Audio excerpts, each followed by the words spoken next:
सभी को रामनवमी की हार्दिक शुभकामनाएं। आज पूरे देश में रामनवमी की रौनक है और आज भगवान श्री राम का जन्मोत्सव है। आज चैत्र नवरात्र का समापन भी है और यही वजह है कि आज सनातनियों के लिए एक बहुत बड़ा और अहम दिन है। आज हिंदू पंचांग के अनुसार चैत्र माह के शुक्ल पक्ष की नवमी तिथि है और आज नवरात्र का समापन हो रहा है। 9 दिन तक मां दुर्गा के अलग अलग 9 रूपों की पूजा के बाद आज उनकी विदाई का दिन है। तो दूसरी तरफ रामनवमी की धूम आज देखने को मिल रही है। भगवान राम के जन्मोत्सव की रौनक है। सदियों से राम भक्त अपने आराध्य के धरती पर अवतरण का ये दिन पूरी धूमधाम के साथ मनाते हैं और आज भी पूरे हर्षोल्लास के साथ भगवान राम का जन्मोत्सव मनाया जा रहा है। मंदिरों को फूलों से सजाया गया है, लाइटें लगाई गई हैं अपने आराध्य के दर्शन और पूजन के लिए। मंदिरों में भक्तों की भारी भीड़ है, तस्वीरें आप देख रहे हैं। खासतौर से अयोध्या की बात करें तो यहाँ पर राम मंदिर में रामलला के दरबार की रौनक देखते ही बन रही है। तस्वीरें आपको दिखा रही हैं अयोध्या की, जहां पर रोशनी से नहाए राम मंदिर की तस्वीरें आप देख रहे हैं, जिसकी अद्भुत छटा निहारते ही बनती है। देश दुनिया से आए राम भक्त ये भव्य दिव्य दृश्य देखकर मंत्रमुग्ध हो रहे हैं। प्रभु राम की नगरी की भव्यता अलग ही नजर आ रही है। रामलला की प्राण प्रतिष्ठा के बाद ये दूसरा मौका है जब राम मंदिर में रामनवमी मनाई जा रही है। ऐसे में पूरे देश की नजरें इस पवित्र नगरी पर है। पूरी अयोध्या एक नए रंग में नजर आ रही है। आज अयोध्या में एक और चीज पहली बार होने जा रही है और वो है यहाँ आने वाले श्रद्धालुओं पर सरयू जल की वर्षा। जी हाँ, आज श्रद्धालुओं पर ड्रोन के माध्यम से सरयू जल की फुहार की जाएगी, जिसका ट्रायल बीती रात हो चुका है और इस दौरान ड्रोन से रामपथ पर सरयू जल की फुहार श्रद्धालुओं पर की गई। यानी रामनगरी में आए जो तमाम राम भक्त हैं उनको यहाँ पर ऐसा अद्भुत एहसास होगा जो इससे पहले अयोध्या आने पर किसी ने इस एहसास को नहीं किया होगा। इस वक्त अयोध्या में भक्तों की भारी भीड़ नजर आ रही है। अयोध्या का कोना कोना श्री राम के जयकारों से गूंज रहा है। सिर्फ राम मंदिर ही नहीं बल्कि अयोध्या का हर मंदिर इस वक्त जगमगा रहा है और प्रशासन से लेकर स्थानीय लोग तक सभी ने मिलकर रामनवमी के इस पर्व को भव्य और दिव्य बनाने में कोई कसर बाकी नहीं छोड़ी है, ताकि श्रद्धालुओं को अयोध्या में आने के बाद राम मंदिर तक जाने, रामलला के दर्शन करने, फिर बाकी मंदिरों में भी जाकर दर्शन करने, पूजा करने में, वापस आने में भी कोई भी दिक्कत यहाँ पर ना हो।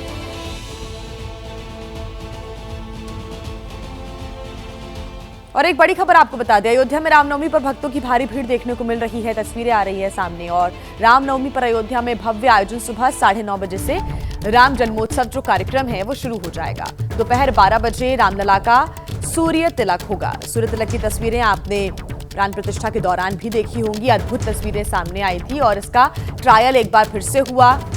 आज दोपहर 12 बजे रामलला का सूर्य की किरणों के साथ तिलक होगा। अयोध्या में रामनवमी पर भक्तों की भारी भीड़ है और इस नजारे को देखने के लिए दूर दूर से श्रद्धालु रामनवमी के मौके पर अयोध्या पहुंच रहे हैं।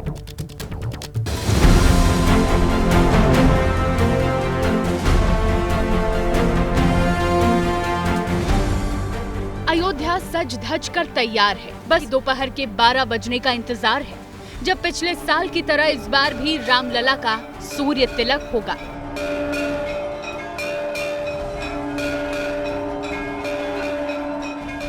रामनवमी के एक दिन पहले सूर्य तिलक का ट्रायल किया गया। इस मौके पर IIT रुड़की के एक्सपर्ट भी मौजूद रहे। राम जन्मभूमि पर मंदिर निर्माण के बाद ये दूसरी रामनवमी है। इस बार यहाँ तैयारी कैसी है, पहले उसे देखिए। रामनवमी की सुबह 9:30 बजे से 10:30 बजे तक रामलला का अभिषेक होगा। इसके बाद 10 मिनट यानी 10:40 तक पर्दा रहेगा। फिर 10:40 से 11:45 तक पर्दा खुला रहेगा। इस दौरान रामलला का श्रृंगार होगा। 11:45 पर पर्दा फिर से टंग जाएगा। इस दौरान भोग लगेगा। ठीक दोपहर 12 बजे रामलला का जन्मोत्सव मनाया जाएगा। आरती होगी, सूर्य तिलक होगा, जिसे आप अपने पसंदीदा न्यूज चैनल ABP न्यूज पर लाइव देखेंगे। योगी सरकार ने अयोध्या में भव्य रामनवमी मनाने का ऐलान किया। इस दौरान पहली बार दीपोत्सव और कई सांस्कृतिक आयोजन भी होंगे। साथ ही भक्तों पर ड्रोन के जरिए सरयू जल की फुहार होगी। रामनवमी में अयोध्या जी में हमेशा से भारी संख्या में लोग आते हैं। भीषण गर्मी को देखते हुए सुरक्षा और स्वास्थ्य के साथ साथ बाकी जो भी आवश्यकताएं होती हैं सुविधाओं की वो भी की गई हैं। हम लोगों ने ड्रोन कैमरे, टीदर ड्रोन के साथ साथ सीसीटीवी कैमरे और अन्य तरह से सुरक्षा व्यवस्था सुनिश्चित कराएंगे। भारी संख्या में जो लोग आ रहे हैं उनके लिए यातायात प्रबंधन की व्यवस्थाएं की गई हैं। रामनवमी महोत्सव में कोई बाधा न आए, इसके लिए सरकार की तैयारी पुख्ता है। शहर शहर आसमानी कैमरों से नजर रखी जा रही है। आपके सामने वाराणसी की तस्वीर है, जहां ड्रोन कैमरों से काशी की निगरानी हो रही है। संभल में पिछले साल 24 नवंबर को हुई हिंसा के बाद से पुलिस प्रशासन हर वक्त चौकस है। ऐसे में रामनवमी को लेकर भी पहरा कड़ा है। अब चलिए बिहार, जहां बिहार शरीफ में 2023 की रामनवमी के दिन झड़प हुई थी।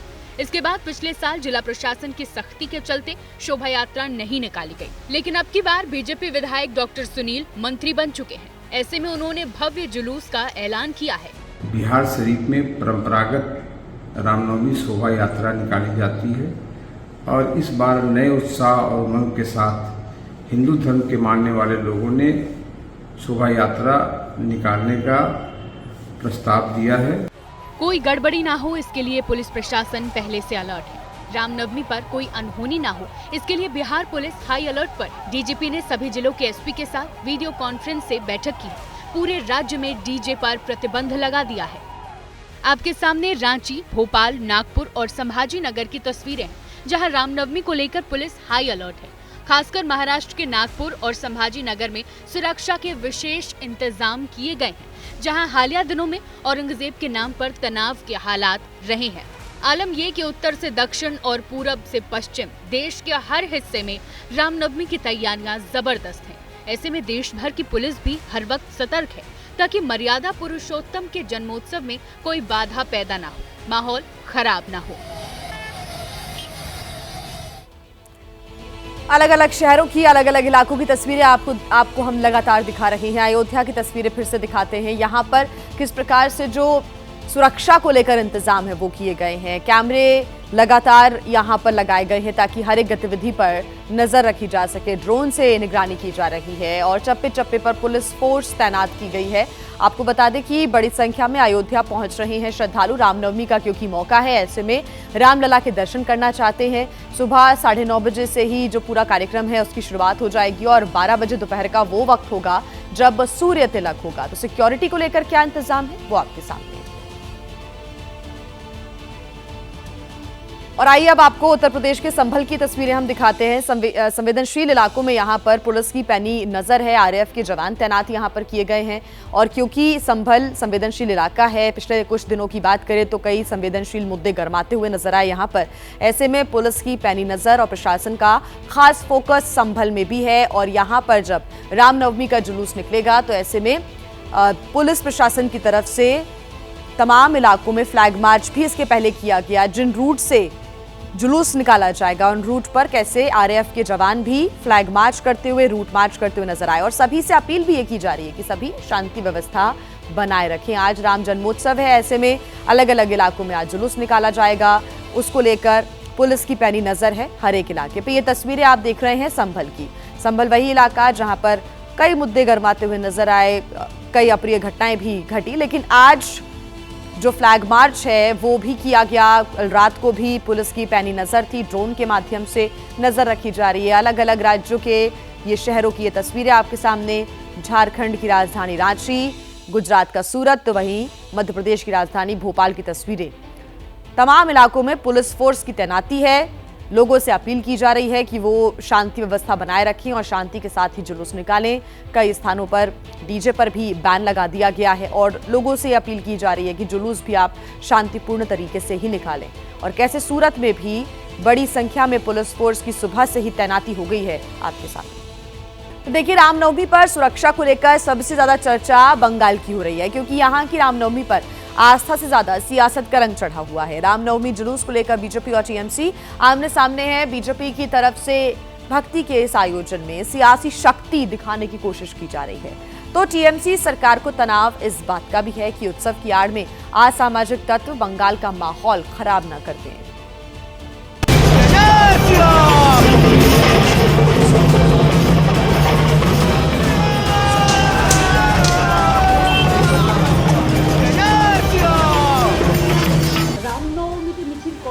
আমাদেরও অনেকে করেন, আমার কোনো আপত্তি নেই, আমরা চাই পিসফুলি হোক। कि पश्चिम बंगाल के हिंदुओं की स्थिति हो गई है कि रामनवमी के पालन के लिए हमको हाईकोर्ट जाना पड़ रहा है।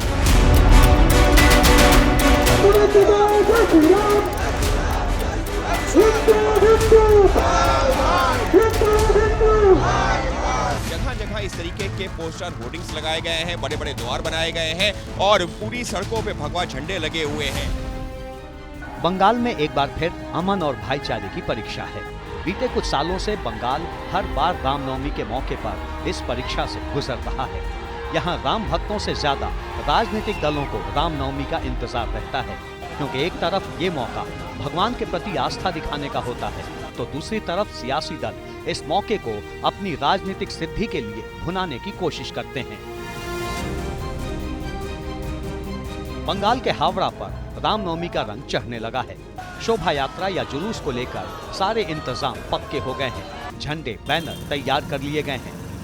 सैकड़ों की संख्या में झंडे बनाए जा रहे हैं जो पूरे हावड़ा में लगाए जाएंगे, खास तौर पर उस रूट पर जहां से ये शोभा यात्रा निकलेगी। ये वो जो है अंजनी पुत्र सेना है जो कि हाईकोर्ट में भी एक याचिकाकर्ता के तौर पर गई थी और पिछले कई सालों से इस तरीके से रामनवमी के मौके पर निकालते हैं शोभा यात्रा।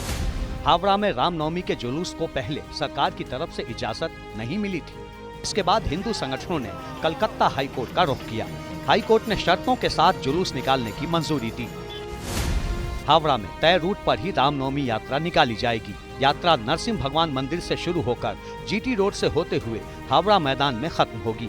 अदालत ने बाइक रैली निकालने या डीजे बजाने पर पाबंदी लगाई है। शोभा यात्रा में किसी भी तरह के हथियार की इजाजत नहीं होगी। सिर्फ 500 लोगों के ही शामिल होने की स्वीकृति दी गई है। जुलूस में शामिल होने से पहले आधार और पैन कार्ड देना जरूरी है। कोर्ट ने पुलिस को यात्रा के दौरान हालात पर नजर बनाकर रखने को कहा है। झंडे जो लगाए जा रहे हैं, भगवा झंडे, ये तो जो है कहीं ज्यादा ये पूरे हावड़ा में लगेंगे। हमारा जो पारंपरिक रूट है उसको पूरा भगवा में किया जाता है। 500 अभी तक ये 350 लोगों के आए हैं और 150 लोगों को हमको जमा करने हैं। आने के लिए तो हजारों आ रहे हैं, लेकिन उसमें से मुख्य लोगों को ही हम लोग छांट के उस परमिशन में शोभा यात्रा में लेके जाएंगे। हाई कोर्ट की शर्तों के बीच रामनवमी से एक दिन पहले हावड़ा से एक तस्वीर सामने आई। इस तस्वीर में शोभा यात्रा निकाल रहे लोगों के हाथ में तलवार और त्रिशूल दिखे। तो क्या ये हाई कोर्ट की शर्तों का उल्लंघन नहीं है? शोभा यात्रा में हथियार ले जाने की परमिशन उन्हें किसने दी है? हावड़ा के साथ सिलीगुड़ी समेत राज्य के दूसरे इलाकों में तैयारियां अंतिम चरण में हैं। अनुमान के मुताबिक पूरे बंगाल में रामनवमी के दिन 2000 से ज्यादा रैलियां निकाली जाएंगी। 200 से ज्यादा झांकियां निकलेंगी। करीब 5000 जगहों पर श्री राम महोत्सव होगा। बीते कुछ सालों से बंगाल में हर बार रामनवमी के मौके पर हिंसा के शोले उठ रहे हैं। टीएमसी और बीजेपी एक दूसरे को हिंसा के लिए जिम्मेदार ठहराते रहे हैं। ऐसे में रामनवमी उत्सव का शांतिपूर्ण ढंग से आयोजन करवाना पुलिस के लिए एक बड़ी चुनौती है। बंगाल में पुलिस सतर्क है और चौकसी बढ़ा दी गई है। कोलकाता में खुद पुलिस कमिश्नर सड़क पर उतरकर सुरक्षा का जायजा ले रहे हैं। दरअसल रामनवमी की तारीख बंगाल के इतिहास में राजनीतिक तकरार की पहचान बन गई है। बीजेपी और टीएमसी के बीच रामनवमी पर हर बार सियासी रण होता है। इस बार भी बीजेपी ने रामनवमी को लेकर बड़ी तैयारी की है। बंगाल बीजेपी के बड़े नेता शुभेंदु अधिकारी ने ऐलान किया है कि रामनवमी में पूरे प्रदेश में ध्वज फहराया जाएगा। हर गाड़ी पर भगवा झंडा लगाकर सड़क पर घूमा जाएगा। अगर जुलूस पर हमले हुए तो हिंदू चुप नहीं बैठेगा। আগামীকালের রামনবমীতে যে যাতে বাংলার 1 কোটিরও বেশি হিন্দু রাস্তায় নামেন, বাড়িতে ধ্বজ তোলেন, মোটর বাইকে ধ্বজ লাগান, মাথায় টিকা লাগান, দেখা হলেই জয় শ্রীরাম বলুন এবং মৃদঙ্গ খঞ্জনি সনাতন সংস্কৃতি মায়েরা শঙ্খ নিয়ে ব্যাপকভাবে কাল জয় শ্রীরামের ধ্বনি सर्वत्र बाड़ी থেকে आकाशे बातासे मुखरित करुन। दूसरी तरफ सीएम ममता बनर्जी कह रही हैं कि बीजेपी रामनवमी की आड़ में राज्य में दंगे जैसा माहौल बनाने की कोशिश कर रही है। রামনবমীতে মিছিল করে, আমাদেরও অনেকে করেন, আমার কোনো আপত্তি নেই। আমরা চাই পিসফুলি হোক। স্বামী বিবেকানন্দও পড়ি, রামকৃষ্ণও পড়ি এবং এখনো সেটাই পরিকল্পনা করে ঝুমলা পার্টি করছে। अब सवाल यह है कि रामनवमी पर यह सियासी जोर आजमाइश हो क्यों रही है? क्या इसके पीछे 2026 के बंगाल विधानसभा चुनाव की बिसात बिछाई जा रही है? वहीं देखिए एक और बड़ी खबर आपको बता दें, आज नंदीग्राम में राम मंदिर की नींव रखी जाएगी। जी हां, बीजेपी नेता शुभेंदु अधिकारी रखेंगे राम मंदिर की नींव। अयोध्या जैसे ही भव्य राम मंदिर बनेगा, ये बयान दिया था शुभेंदु अधिकारी ने। करीब 1.5 एकड़ में बनेगा राम मंदिर, भव्य और दिव्य होगा। शुभेंदु अधिकारी ने ये पहले ही बयान दिया था और आज रखेंगे वो मंदिर की नींव। नंदीग्रामेर सोनाचूड़ाय राम मंदिरेर भूमि पूजन रामनवमी उत्सव कमिटी मिছিল করছে, ঘরে ঘরে ঝান্ডা তুলবেন, মোটরসাইকেলে ঝান্ডা রাখবেন, গাড়িতে ঝান্ডা রাখবেন, হাই হ্যালো छोड़ो, जय श्री राम बोलो। अब एक और बड़ी खबर आपको बता देते हैं। ये खबर है वक्फ संशोधन बिल अब कानून बन गया है। जी हां, वक्फ संशोधन बिल कानून बन चुका है। राष्ट्रपति ने इस बिल को मंजूरी दे दी है और इसका नोटिफिकेशन भी जारी कर दिया गया है। अब नए कानून को लागू करने की तारीख को लेकर केंद्र सरकार अलग से एक और नोटिफिकेशन जारी करेगी। बिल पर 2 और 3 अप्रैल को लोकसभा राज्यसभा में 12-12 घंटे तक चर्चा हुई थी और उसके बाद इस बिल को दोनों ही सदनों से पास कर दिया गया था। राष्ट्रपति के पास मंजूरी के लिए भेज दिया गया था। अब राष्ट्रपति की मुहर लगने के बाद ये कानून बन गया है, लेकिन लागू किस तारीख से होगा इसको लेकर केंद्र सरकार की तरफ से एक और नोटिफिकेशन जारी कर जानकारी साझा की जाएगी। लेकिन बड़ी खबर आपको बता रहे हैं, वक्फ संशोधन जिसको लेकर लगातार सियासी बयानबाजी का दौर जारी है। कई पार्टियों को विरोध का सामना करना पड़ रहा है, तो ऐसे में ये बिल अब कानून बन चुका है। राष्ट्रपति ने बिल को दे दी है मंजूरी, सरकार ने जारी कर दिया नोटिफिकेशन। ये बड़ी खबर आपको बता रही है, कानून बन चुका है वक्फ संशोधन बिल। इस बिल को लेकर लगातार कई विरोध के सुर और समर्थन में भी कई लोग आए थे नजर। अलग अलग शहरों से कई लोगों ने अपनी बातों को रखा। कई पार्टियों के बीच बगावत भी देखने को मिली, पार्टियों के अंदर खाने भी बगावत हुई। ऐसे में और क्या कुछ कदम अब पार्टी के तमाम बड़े नेता उठाते हैं इस पर तो नजर है ही, लेकिन इस बीच सरकार ने नोटिफिकेशन जारी कर दिया है। राष्ट्रपति की मुहर लग चुकी है इस बिल पर और यह बिल अब कानून बन चुका है। तो देखिए, तमिलनाडु के रामेश्वरम धाम की 2 बड़ी पहचान है। पहली पहचान धार्मिक है और दूसरी भौगोलिक है। धार्मिक मान्यता के अनुसार रामेश्वरम का संबंध भगवान राम और देवोपदेव महादेव से है, जबकि भौगोलिक बनावट के लिहाज से रामेश्वरम तमिलनाडु का वो हिस्सा है जहां पहुंचने के लिए समंदर पार करना होता है। सालों पहले लोग रेल के रास्ते रामेश्वरम पहुंचते थे और ज्योतिर्लिंग का दर्शन करते थे, लेकिन फिर यह सिलसिला टूट गया क्योंकि समंदर पर बना रेल पुल खस्ता हाल हो गया। लेकिन अब भक्त और भगवान की दूरी कम करने समंदर में लौट आए हैं हनुमान। हनुमान से हमारा मतलब है पराक्रम, और यहाँ पराक्रम की पहचान है वो पंबन पुल, जिसे आज प्रधानमंत्री नरेंद्र मोदी देश को समर्पित करेंगे। उद्घाटन से पहले देखिए पंबन के पराक्रम की पूरी कहानी।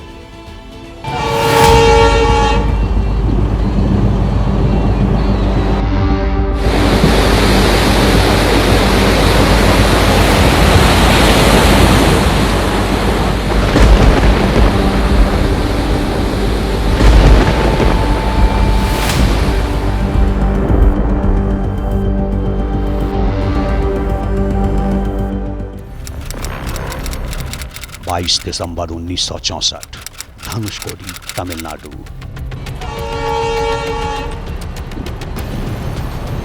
देश और दुनिया के रेल इतिहास का वो भयानक हादसा जिसे आज तक न तमिलनाडु भूल पाया, न भारत और न ही ये दुनिया।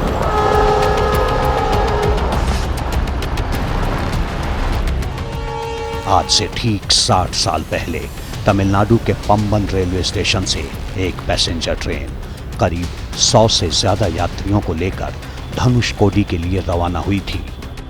ट्रेन का नंबर था 653, लेकिन पंबन धनुषकोडी पैसेंजर ट्रेन और उसमें सवार सभी मुसाफिर कभी अपनी मंजिल पर नहीं पहुंच पाए, क्योंकि रास्ते में ही आधी रात के वक्त समंदर में आए भयानक तूफान ने पूरी ट्रेन को जल समाधि लेने पर मजबूर कर दिया।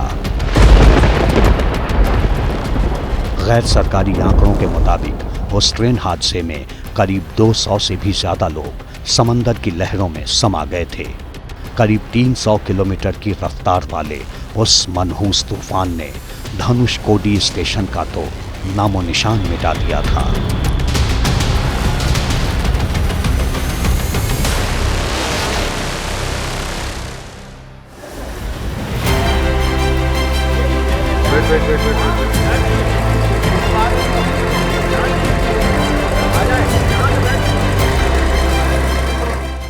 साठ साल बाद अब एक बार फिर तमिलनाडु का धनुषकोडी सुर्खियों में है। एक बार फिर चर्चा में है समंदर से होकर गुजरने वाला वही पंबन रेलवे ट्रैक। लेकिन इस बार वजह विनाशकारी समुद्री तूफान नहीं, बल्कि तूफान को मात देने वाला वो बाहुबली पुल है जिसे भारत का पहला वर्टिकल लिफ्ट रेल ब्रिज होने का गौरव हासिल हुआ है।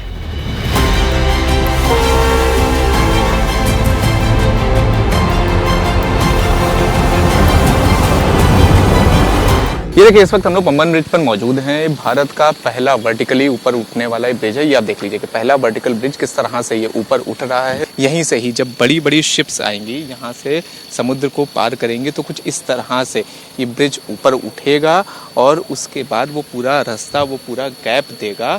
इंफ्रास्ट्रक्चर का, आधुनिकरण का एक नायाब नमूना है ये पूरा पंबन ब्रिज।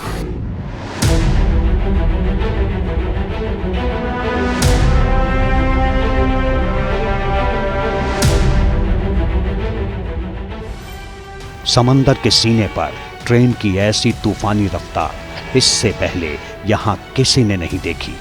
कम से कम तमिलनाडु और भारत के इतिहास में तो ये रफ्तार अचंभित कर देने वाले रोमांच के रूप में दर्ज हो गया है।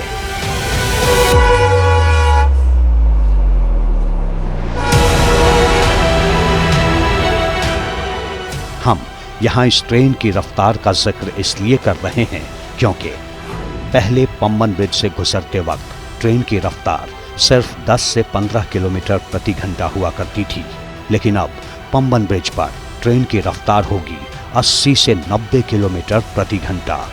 पहले जो दूरी तय करने में ट्रेन को 25 मिनट या उससे भी ज्यादा का वक्त लगता था, अब वही दूरी महज 5 मिनट में पूरी हो जाएगी।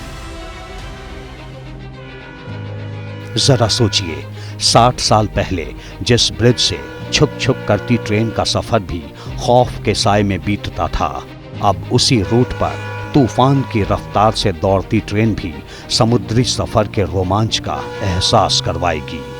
ये पुल इंजीनियरिंग का करिश्मा नहीं तो और क्या है। यह है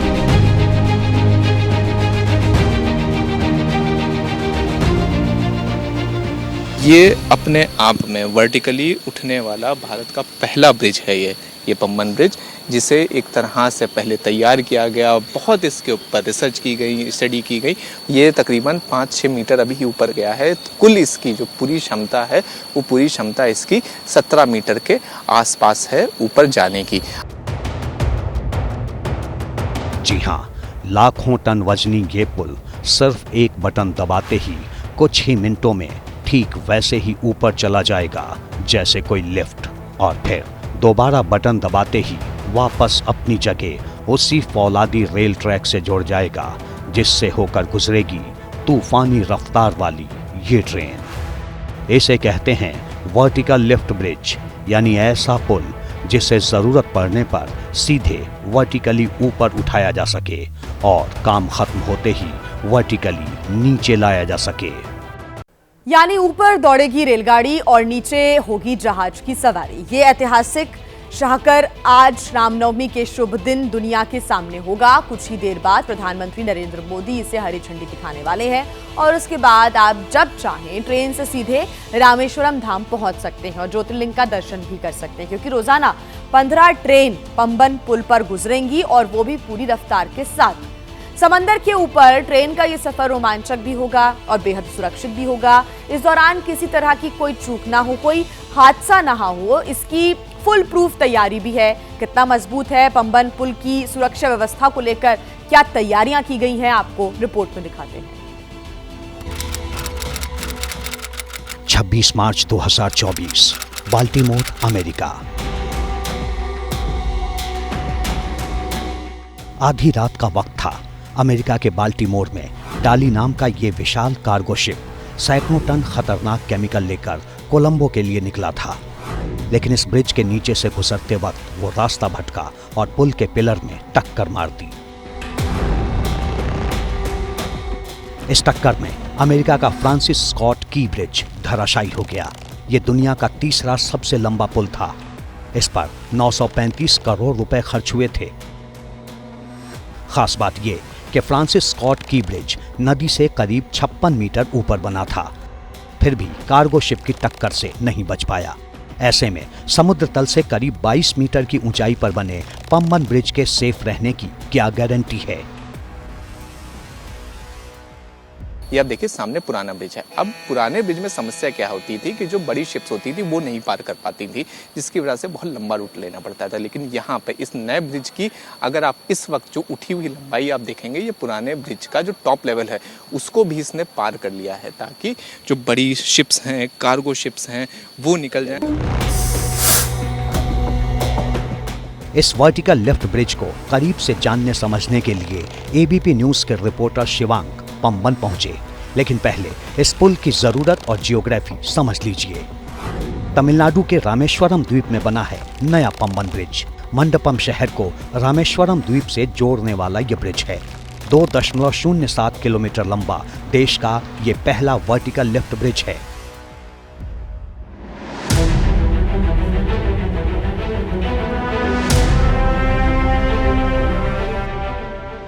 बता दें कि ये वर्टिकल लिफ्ट ब्रिज अंग्रेजों के जमाने वाले उस पुराने रेल पुल की जगह लेगा जो 110 साल पहले 1914 में शुरू हुआ था। वही पुल जिसे पार करते वक्त 60 साल पहले पम्बन धनुषकोडी पैसेंजर ट्रेन तूफान के चलते समंदर में समा गई थी।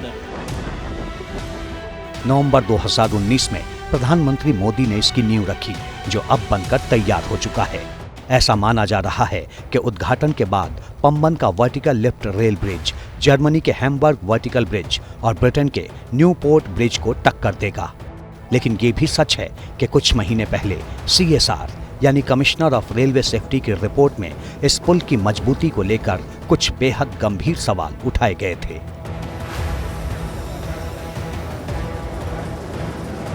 ये जो पम्बन ब्रिज लगातार बन रहा है, इसको लेकर रेलवे कमिश्नर ने अपनी रिपोर्ट में बताया था कि ब्रिज में कई जगह ऐसी हैं जो जहां पर कोरोजन मौजूद है। पुल के ऊपर आप साफ साफ देख सकते हैं कि किस तरह से रस्टिंग आई हुई है। ये भारत का दूसरा सबसे ज्यादा कोरोजिव एरिया है। नमकीन पानी है, मलक्का की खाड़ी से लेकर बे ऑफ बंगाल तक का पानी यहाँ पर आता है, तो इसकी वजह से ये कारण बताया जा रहा है। CRS ने भी अपनी रिपोर्ट में यही कहा था कि इसको लेकर कुछ इंतजाम करने हैं, जो हालांकि अभी कमेटी बना दी गई है। दरअसल CRS की रिपोर्ट में ये दावा किया गया था कि पुल के डिजाइन में खामियों की वजह से इसकी वेट कैपेसिटी यानी भार उठाने की क्षमता करीब 1/3 से भी ज्यादा कम हो गई है। इसके अलावा रिपोर्ट में सिग्नल और नियमों की अनदेखी पर भी सवाल उठाए गए थे। इस बारे में रेलवे के एग्जीक्यूटिव डायरेक्टर दिलीप कुमार का आश्वासन सुनिए। कई टेक्निकल एक्सपर्ट्स इससे जुड़े हुए थे, प्रारंभ से ही जुड़े हुए रहे हैं। विदेशी टेक्नोलॉजी भी हमने इसके लिए हासिल की और साथ ही साथ इंडियन इंस्टीट्यूट ऑफ टेक्नोलॉजी जैसे मद्रास, उसके इंजीनियर और रेलवे के जो बेस्ट ब्रिज इंजीनियर्स हैं, उन सब ने अपना अपना इनपुट इस ब्रिज को तैयार करने में दिया है। कोरोसिव इन्वायरमेंट के लिए हमें ये कोशिश करना पड़ता है कि हम ऐसा स्ट्रक्चर बनाएं जिसमें मिनिमम कोरोजन होने के चांसेस हों, यानी डिज़ाइन में ही उसका शेप इस तरह डिसाइड करते हैं कि उसमें पानी कम से कम टिके। तो इसलिए हम लोगों ने कोई जॉइंट नहीं दिया है। इसके जो एजेज हैं वो भी राउंड ऑफ किए हुए हैं, जिससे इस पर पानी टिकेगा नहीं। दूसरा, इसके ऊपर प्रोटेक्शन लेयर दिया हुआ, जो आप वाइट कलर का देख रहे हैं, ये पेंट है, ये पॉलीसिलोक्सेन पेंट है, जो कि 125 माइक्रोन की पेंटिंग की गई है। ये कम से कम जो है 30 साल की डिज़ाइन पीरियड, 30 साल से ज़्यादा की डिज़ाइन पीरियड है।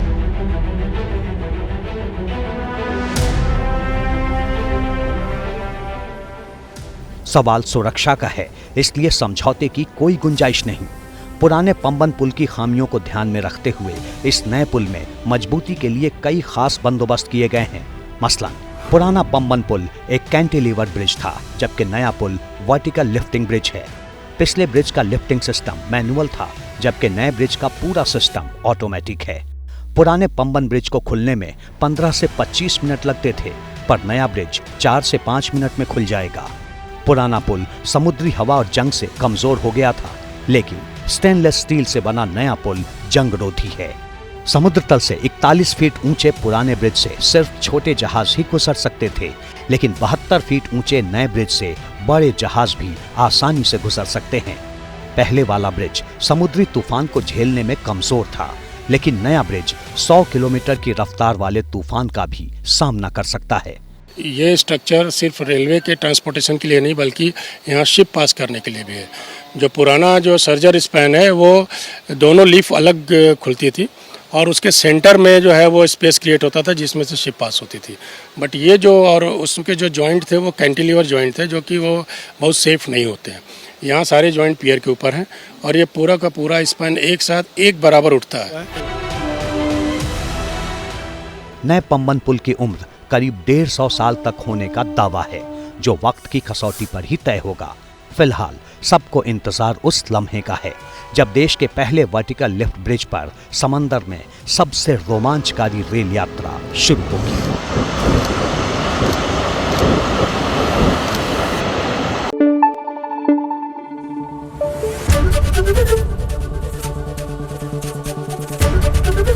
एबीपी न्यूज आपको रखे आगे।